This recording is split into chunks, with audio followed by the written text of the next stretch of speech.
Good morning everyone, welcome back to my channel. আজকের ভিডিওটা একটু অন্য রকম। আজকে ছাদ থেকে ব্লগ শুরু করছি, ছাদেই সমস্ত কিছু হবে। তার কারণ আজকে পাপা বাজার করে নিয়ে এসেই বলল যে চলো, আমাদের কোথাও পিকনিক তো যাওয়া হচ্ছে না বাইরে, তো ছাদেই রান্না করে খাওয়া যাক। তো আজকেই ছাদে সমস্ত রান্না বান্না হবে।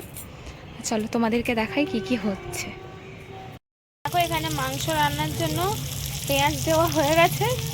পেঁয়াজ ভাজা হলে কি করো পাপা? এটা মাটন না চিকেন?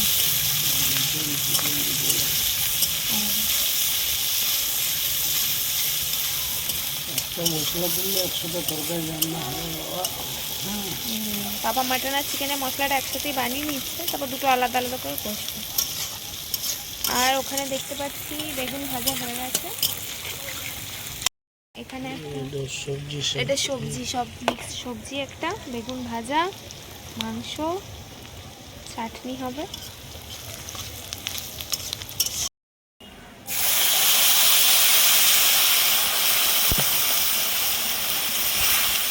আর মিষ্টি জল লাগবে?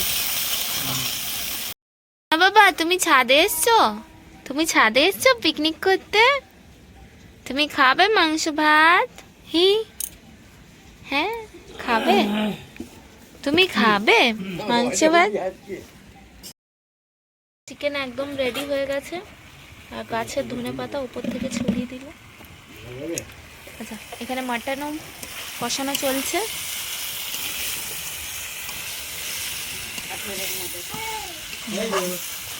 কাঠে গরম গরম রান্না। চলো এবার খেতেও বসবো। এদিকে আমি দেখো, এখানে রান্না একদম রেডি। ভাত, এখানে আছে বেগুন ভাজা, এখানে শাক একটা, এটা মিক্স সবজি, শিম আলু বড়ি, ঠিক আছে।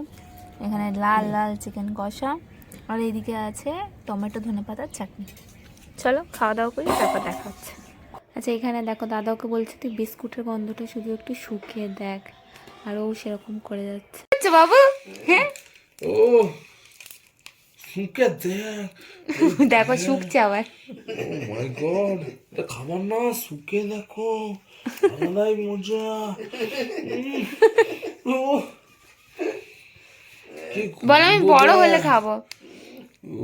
বল আমি বড় হলে খাবো, তোমরা খাও। দেখো রিয়াকশনটা দেখো ফেসের। তো দেখো, এখানে মা রুটি করছিল। মা রুটি করতে করতে আমি মাকে গিয়ে বললাম, মা আমাকে অন্য কিছু একটা বানিয়ে দেবে। মা আসলে সকালবেলা একটু ছানা করেছিল, তো আমি বললাম ছানাটার মধ্যে একটু চিনি দিয়ে মা একটু পিঠে মতো বানিয়ে দাও না, আমার খুব খেতে ইচ্ছে হচ্ছে। হঠাৎ করে আমার এরকম ইচ্ছে হয়, আর মাকে গিয়ে বলি মা একটু বানিয়ে দাও, তো মা আমার কথা শুনে বানিয়েও দিল।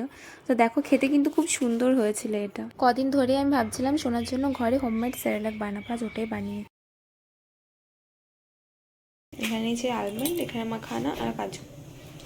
চলো এখানে কড়াইও বসিয়ে দিয়েছি, এটা গরম হোক। প্রথমে একে একে সব কটা ভেজে নেব। আচ্ছা, আমি যেহেতু এটা প্রথমবার বানাচ্ছি, তাই জন্য ড্রাই ফ্রুটস প্রথমে বেশি দেব না, ও কতটা কি হজম করতে পারে না পারে, এটা প্রথমবার তো।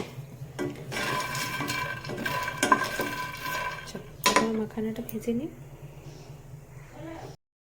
দেখো, এখানে যখন এটা এরকম চিপলে গুঁড়ো হয়ে আসবে, তার মানে এটা ভাজা হয়ে গেছে। এবার এটাকে নামিয়ে নেবো। আমি মুড়িটাকেও ভালো মতো করে ড্রাই রোস্ট করে নিয়েছি, আর এখানে বাদামগুলো ড্রাই রোস্ট করা হয়ে গেছে। এবার এটাকে পেস্ট করে নেব। এখানে প্রথমে মাখানাটাকে পেস্ট করব ভালো মতো করে, তারপর একে একে বাকিগুলো।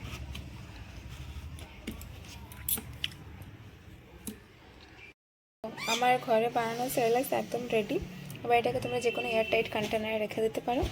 আমি এরকম কাঁচের জারে রেখে দিয়েছি। ভিডিওটা ভালো লাগলে একটা লাইক আর সাবস্ক্রাইব করে দিও। দেখা হচ্ছে আবার তাদের নেক্সট ব্লগে।